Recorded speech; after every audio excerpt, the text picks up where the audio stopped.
महादेव के वरदान के फल स्वरूप ही शनि देव कर्म फलदाता के रूप में नवग्रहों में से एक ग्रह के रूप में स्थापित हो गए।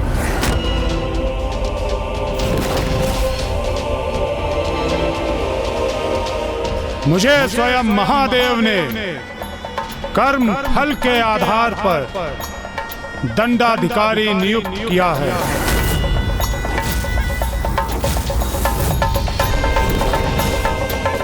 इसलिए अब मैं सभी को उनके कर्मों का उचित फल प्रदान करूंगा।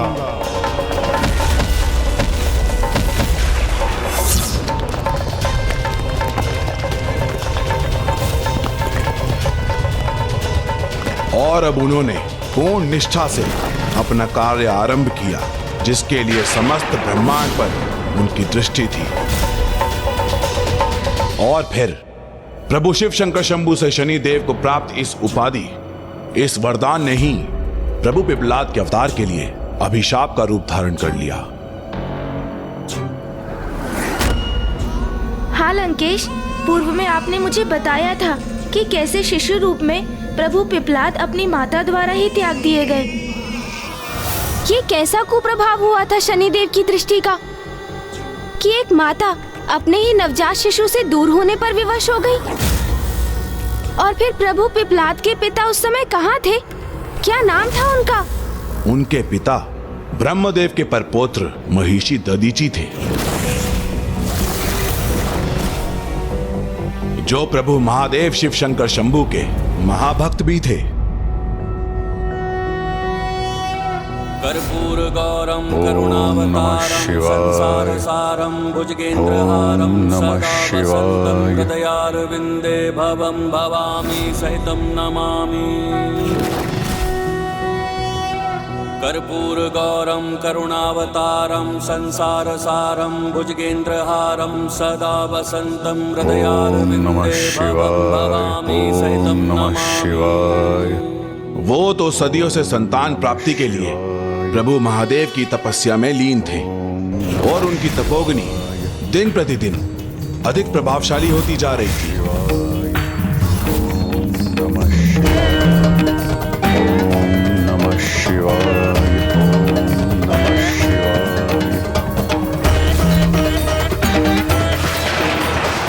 उनकी तपोग्नि को शीतल करने के लिए वर्षा के नियंत्रक देवता देवराज इंद्र ने उन पर जल की वर्षा कर दी।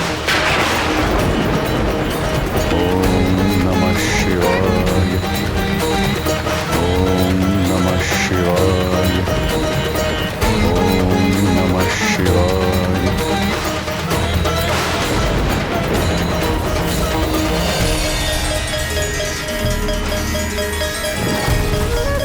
इंद्रदेव निरंतर प्रयासत रहे, वो बिना रुके वर्षा करते रहे, किंतु ऋषि दधीची ना अपने स्थान से डिगे, ना उनका तप भंग हुआ, और ना ही उनकी तपोग्नि में कोई कमी आई।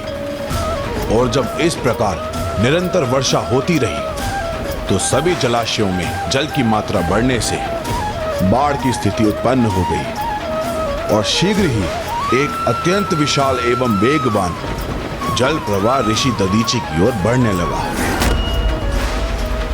किंतु प्रभु महादेव का शिवलिंग मध्य में आने के कारण ही उस महाजल वेग का सीधा प्रभाव ऋषि दधीची पर नहीं हुआ, और वे उस महासंकट से सुरक्षित रहे।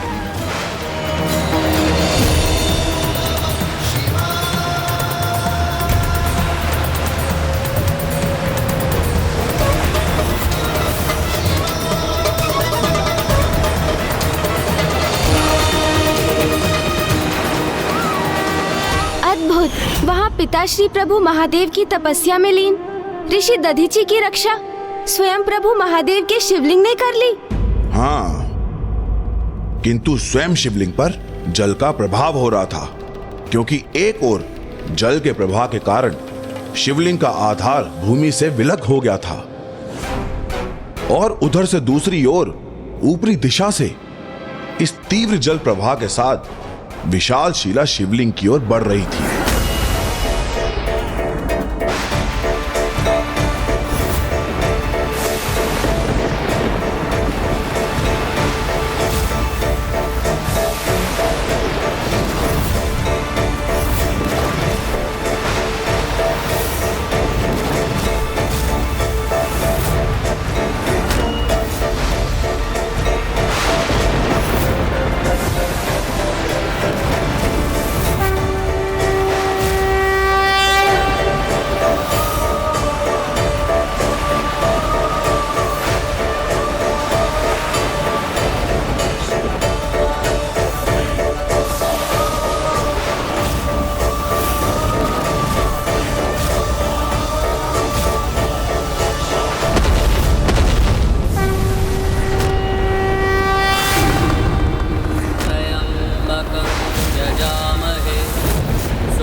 रूपारुकमिव बन्धनामृत्यैर्मुक्ष्यमामृता आपकी तपस्या सफल हुई महर्षि।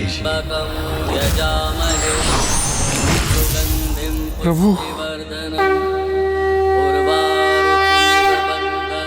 प्रणाम प्रभु, प्रणाम। कहिए आपको मुझसे क्या वरदान चाहिए? प्रभु, मैंने तो यह तपस्या संतान प्राप्ति के लिए ही की थी। मुझे वरदान दीजिए कि मुझे एक तेजस्वी पुत्र प्राप्त हो। आपने एक पिता के समान अपने हाथों में भरकर मेरे शिवलिंग का ध्यान रखा, जिससे मैं अत्यंत प्रभावित हुआ। इसलिए मैं आपको वरदान देता हूँ कि मैं स्वयं आपके पुत्र के रूप में प्रकट होऊंगा, कि मैं स्वयं आपके पुत्र के रूप में प्रकट होऊंगा, कि मैं स्वयं आपके पुत्र के रूप में प्रकट होऊंगा। धन्यवाद प्रभु, बहुत बहुत धन्यवाद।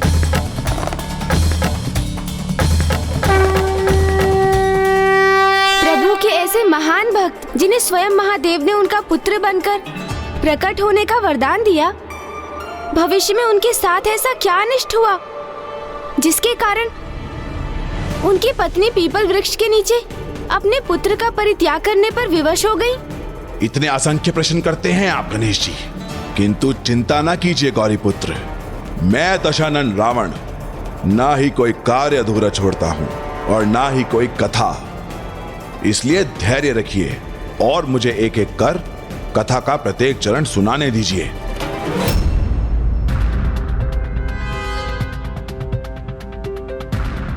अति उत्तम। अब मरुस्थल है हमारे समक्ष। आप इस मरुस्थल को देखकर इतने आनंदित क्यों हो रहे हैं गणेश जी? क्या वो आपका मूषक लौट आया है क्या? क्या आप किसी योजना का निर्माण कर रहे हैं? क्या है आपके मन में? लंकेश जी, आप तो मुझसे भी अधिक प्रश्न करने लगे। प्रतीत होता है आप पर भी मेरी संगति का प्रभाव हो रहा है। मेरे प्रश्न को टालिए मत। जितना पूछा है उसका उत्तर दीजिए। आप व्यर्थ ही संदेह कर रहे हैं मुझ पर। आप अपना ध्यान कहीं मत भटकने दीजिए, कथा पर ही उसे केंद्रित रखिए। और जहाँ तक मेरा प्रश्न है, मैं तो अभी भी अपने बाल स्वरूप में ही हूँ ना, तो प्रत्येक नवीन दृश्य को देखकर उत्सुक और आनंदित हो उठता हूँ। इसलिए इस मरुस्थल को देखकर भी अचंभित हो गया। अब शीघ्र आगे बढ़िए, ताकि आज हम सूर्यास्त की पूर्व ही समय पर सकुशल लंका पहुंच सकें। चतुर गणेशा।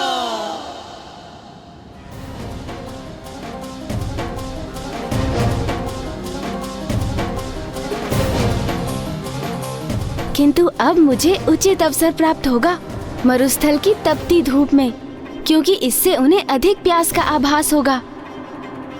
इसलिए वो अधिक जल का पान करेंगे और फिर शीघ्र ही उन्हें लघु शंका करने की आवश्यकता होगी। लंकेश को आत्मलिंग मेरे हाथों में सौंपना ही होगा और फिर मैं इस आत्मलिंग को यही मरुस्थल में स्थापित कर दूंगा। हे सूर्यदेव, आप तो बस आज अपने ताप को अधिक बढ़ा दीजिए। क्या हुआ लंकेश जी? कृपया मुझे आगे की कथा तो सुनाइए। तपस्या संपन्न होते ही ऋषि दधीचि अपनी पत्नी देवी सुवर्चा के निकट लौटे और उन्हें प्रभु के वरदान से अवगत कराया। तो वो भी अत्यंत आनंदित हुई और फिर समय बीतता गया और शीघ्र ही देवी सुवर्चा ने गर्भ धारण कर लिया।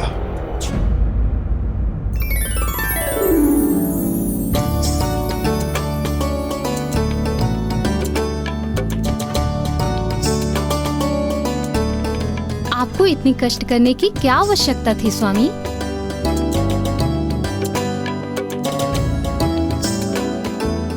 ऐसे समय में अपनी होने वाली संतान एवं उसकी माता की देखभाल एक पिता नहीं करेगा तो कौन करेगा? और आपके गर्भ से तो स्वयं महादेव जन्म लेने जा रहे हैं। उनकी सेवा से पीछे कैसे हट सकता हूं मैं? अर्थात आप इतनी सेवा मेरी नहीं, उनकी कर रहे हैं।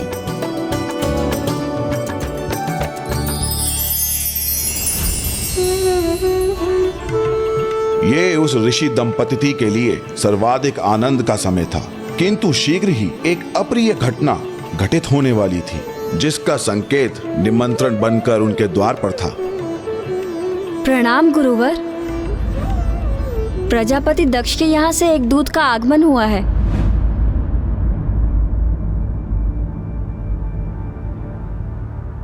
उन्हें यहां बुला लाइए।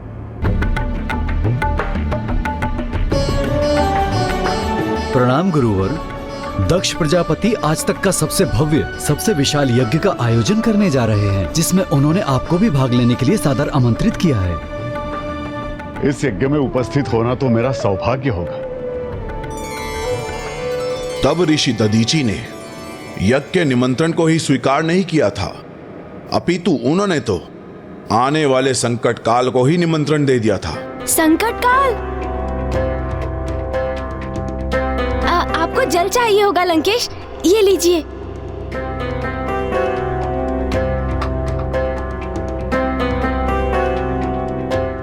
मुझे आशा है अब मेरी युक्ति अवश्य सफल होगी।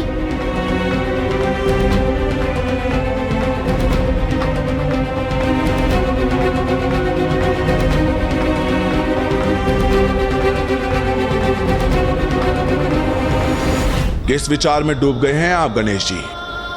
यही कि क्या ये वही यज्ञ था जिसमें माता सती? हाँ, ये वही यज्ञ था जिसमें प्रजापति दक्ष ने मेरे प्रभु महादेव शिव शंकर शंभू का अपमान करते हुए इस यज्ञ में भाग लेने का निमंत्रण नहीं भेजा था, और माता सती बिना निमंत्रण प्राप्त किए हटकर अपने पिता के यज्ञ में चली गई। प्रजापति दक्ष स्वयं प्रभु शिव से ईर्ष्या का भाव रखते थे, और जगत के परम पिता के प्रति ईर्ष्या करने के अपराध के परिणाम स्वरूप उन्हें अपने कर्मों के अनुसार उसका दंड तो भोगना ही था। इसलिए शनि देव की दृष्टि उन पर पड़ चुकी थी। उधर प्रजापति दक्ष का यज्ञ आरंभ ही हुआ था कि इधर शनि देव ने अपने आगमन के पूर्व संकेत देने आरंभ कर दिए, और फिर अंततः यज्ञ स्थली पर आगमन हुआ शनि देव का।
खड़ाऊ का खंडित होना शनि की दृष्टि का संकेत होता है।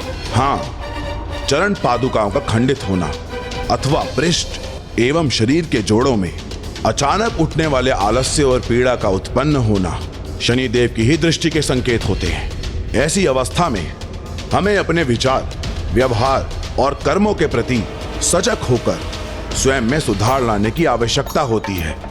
और यदि कोई ऐसा ना करे तो लंकेश? तो उस स्थिति में शनि देव की दृष्टि का प्रकोप अनेकों कष्ट उत्पन्न करता है, जो प्रजापति दक्ष के साथ भी हुआ, क्योंकि वो ना तो प्रभु के प्रति अपने द्वेष के भाव को नियंत्रण पा सके और ना ही अपने खड़ाऊ के खंडित होने पर उसका संकेत समझ सके, और शनि देव की दृष्टि से अनभिज्ञ रहकर यज्ञ स्थल पर पहुंच गए, जहां अन्य अतिथियों के साथ महर्षि दधीचि भी उपस्थित थे। समस्त देवी देवताओं, ऋषि मुनियों की उपस्थिति में वो महायज्ञ आरंभ हुआ, जिसमें सहर्ष उपस्थित होने शीघ्र माता सती भी वहां पहुंची। और जब उन्हें प्रभु महादेव शिव शंकर शंभू के लिए वहां आसन दिखाई नहीं दिया, तो वो अत्यंत आहत हुई तब उन्होंने अपने पिता से इसका उल्लेख किया तो दक्ष प्रजापति ने महादेव का और अपमान कर देवी सती के हृदय को एक और बड़ा घाव दिया। क्यों आई हो तुम यहाँ पर? अपने पति का चयन तुमने हमारी इच्छा के विरुद्ध किया। जिसके प्रेम में अंधी होकर तुमने पिता पुत्री के संबंध का सम्मान नहीं किया। अरे उसे इस महायज्ञ में तो क्या, मैं किसी यज्ञ में आमंत्रित नहीं करूंगा। आपने अपनी जीवा से परमेश्वर का अपमान किया है, इसीलिए अब आपका भला नहीं हो सकता पिताश्री। मैं घोषणा करती हूँ कि आज से मैं दक्षदायिनी नहीं कहलाऊंगी। आपकी पुत्री के रूप में मुझे अपना परिचय स्वीकार नहीं है। और सत्य तो ये कि अब मुझे जीवित रहने का अधिकार ही स्वीकार नहीं। हे योगाग्नि, प्रकट हुई और अपने में समा के भस्म कर दीजिए मुझे।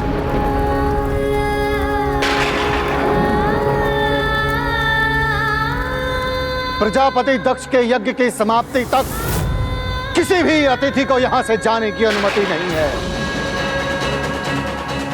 अब इस यज्ञ में कौन रुकना चाहिए? इस यज्ञ में मैं उपस्थित नहीं रह सकता। जहां अनेकों देवता देवी सती के आत्मदाह के पश्चात भी यज्ञ में बने रहे, वहीं ऋषि दधीची ने तत्काल अपने इष्ट प्रभु महादेव के अपमान का विरोध किया। प्रभु शिव के अपमान और माता सती के देह त्यागने के उपरांत ये यज्ञ अब खंडित हो चुका है। ये अग्निकुंड अब एक चिता के समान है। इस यज्ञ से अब कल्याण नहीं, मात्र और मात्र विनाश होगा।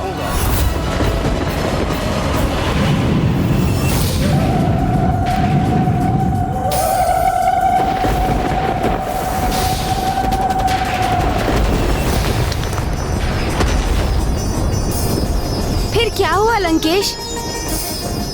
एक चुनौती। प्रजापति दक्ष और ऋषि दधीची के मध्य कैसी चुनौती की स्थिति उत्पन्न हुई? नहीं, हे गौरी पुत्र, ये चुनौती ऋषि दधीची और शनिदेव के मध्य स्थिर हुई थी।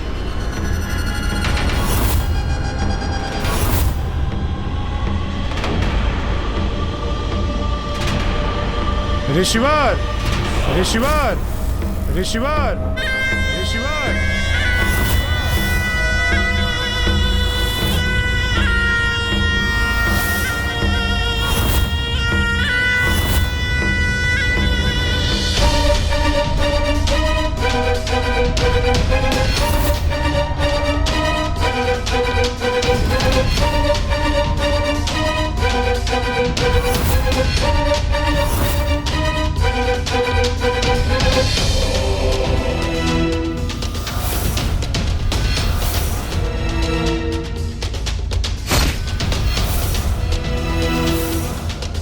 अर्थात ये सब आपके ही कारण हुआ है।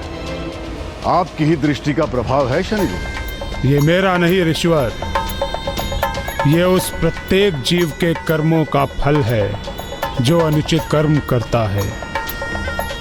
मैं तो मात्र माध्यम हूं, महादेव की आज्ञा अनुसार उनकी इच्छा को पूर्ण करने का निमित्त मात्र। यदि कोई प्रभु महादेव का ही अपमान करेगा, उनके अस्तित्व को नकारने का दुस्साहस करेगा, तो उसका फल तो उसे अवश्य भोगना पड़ेगा।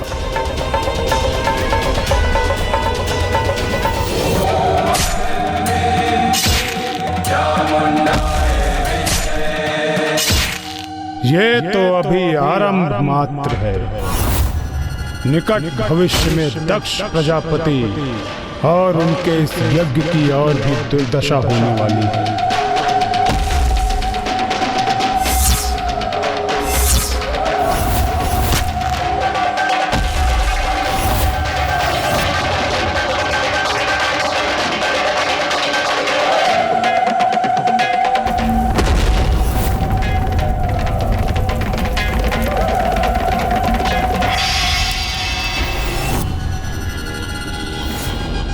आप इतने निष्ठुर इतने कठोर कैसे हो सकते हैं?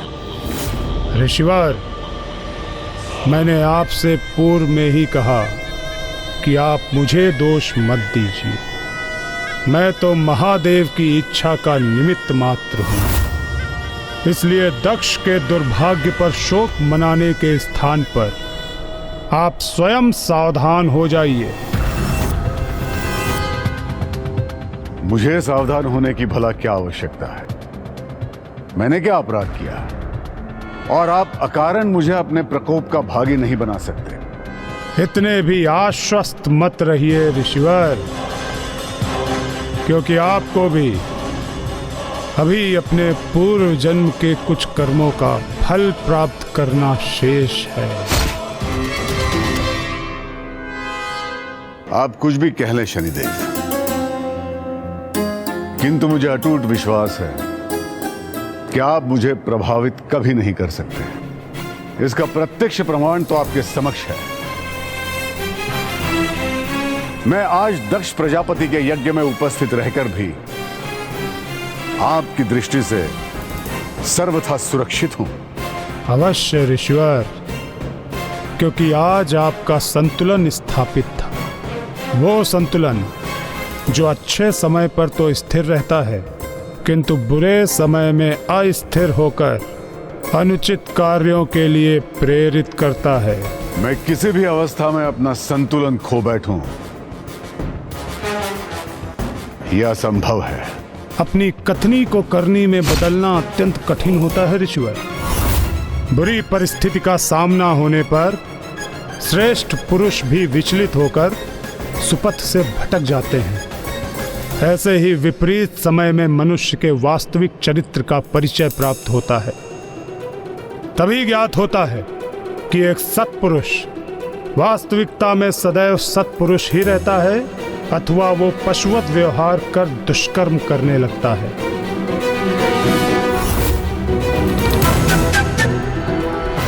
जब किसी पर मेरी दृष्टि पड़ती है ऋषिवर, तो वो अपनी भूल सुधारने के स्थान पर और अधिक अनुचित कर्म करने लगता है, और उसके अपराधों की अति होने पर उसका भयानक अंत निश्चित है।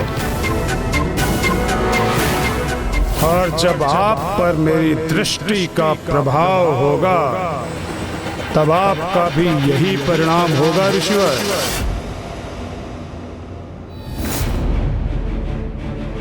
मुझे स्वयं पर पूरा विश्वास है कि किसी भी स्थिति में मेरा आचरण सदैव शुद्ध ही रहेगा। मैं कभी भी विचलित नहीं हो जाऊंगा। यदि दुर्भाग्य की छाया मुझ पर पड़ भी गई, तो भी मैं धर्म पथ से दूर नहीं होऊंगा। इसीलिए आपका मुझे सावधान करना व्यर्थ है। आप मुझे चुनौती दे रहे हैं ऋषिवर?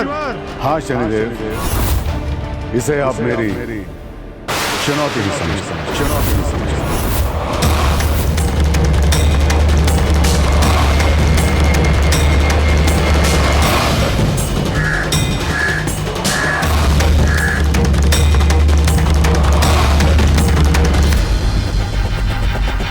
ऋषिवर, ऋषिवर, ऋषिवर, ऋषिवर।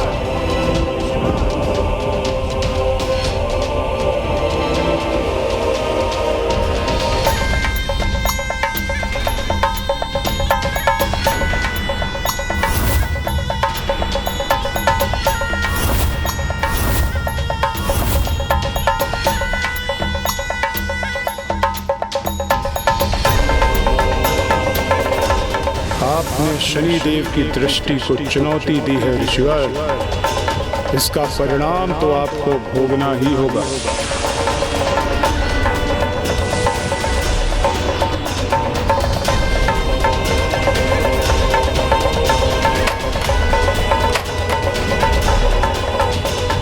ये क्या? आश्रम का द्वार खंडित हो गया? ऋषिवर, ये मात्र प्रथम संकेत है मेरी दृष्टि के प्रभाव का। यदि ये शनिदेव की दृष्टि के प्रकोप का आरंभ है, तो मुझे तनिक भी विचलित हुए बिना अपने संपूर्ण आत्मबल से उसका सामना करना चाहिए।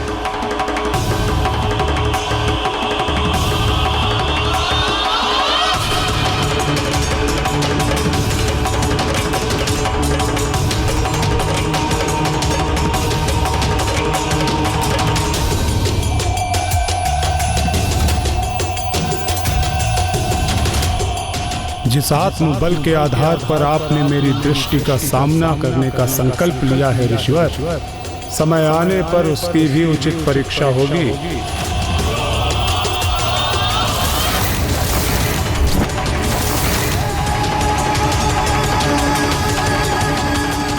आश्चर्य! जिस ग्रह में स्वयं महादेव जन्म लेके प्रकट होने वाले थे, वो महान शिव भक्त भी शनिदेव की दृष्टि से नहीं बच सके।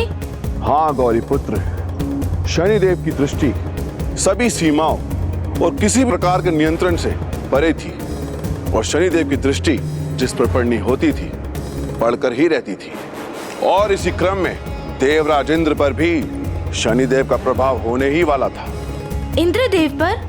देवराज इंद्र को शक्ति की बड़ी ही लालसा थी, और उन्होंने अहंकार में आके दंडनीय अपराध भी किए थे, और शनिदेव की दृष्टि उन पर पड़ने ही वाली थी।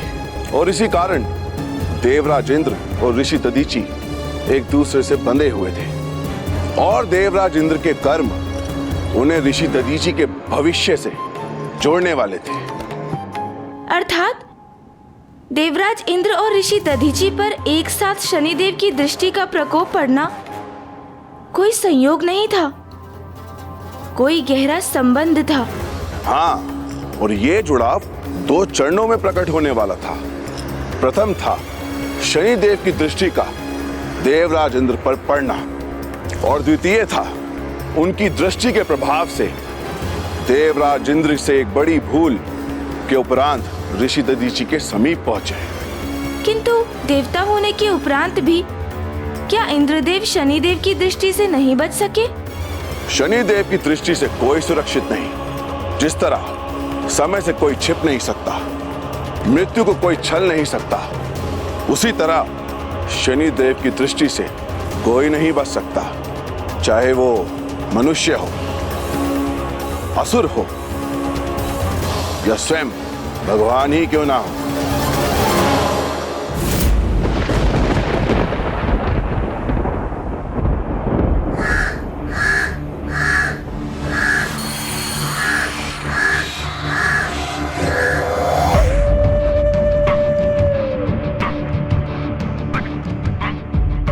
कौन है ये, अथवा क्या है जिसके अशुभ आगमन का आभास मुझे इतना विचलित कर रहा है?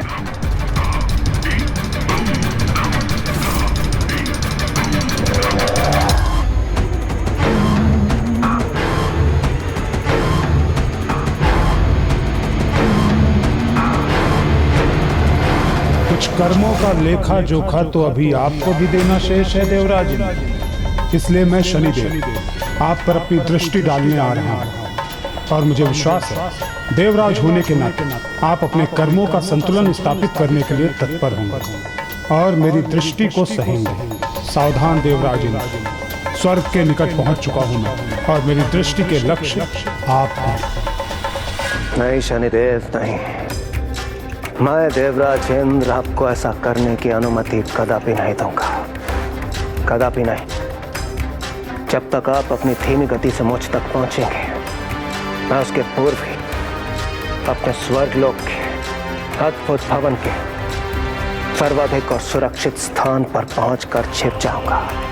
फिर मैं देखता हूं आपकी अनिष्टकारी दृष्टि मुझ तक कैसे पहुंचती है।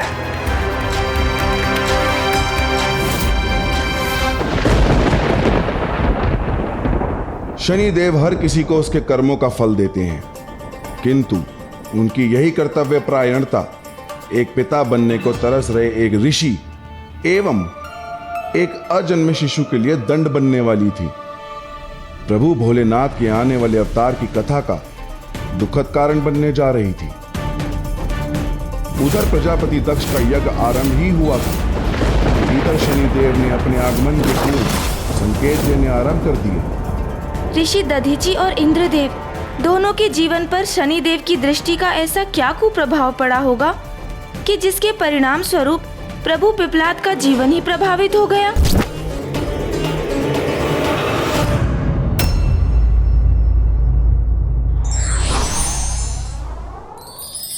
विपरीत परिस्थिति में भूल होने की संभावना अधिक हो जाती है, इसलिए इससे बचाव हेतु व्यक्ति को सदैव धैर्य और संयम बनाए रखना चाहिए।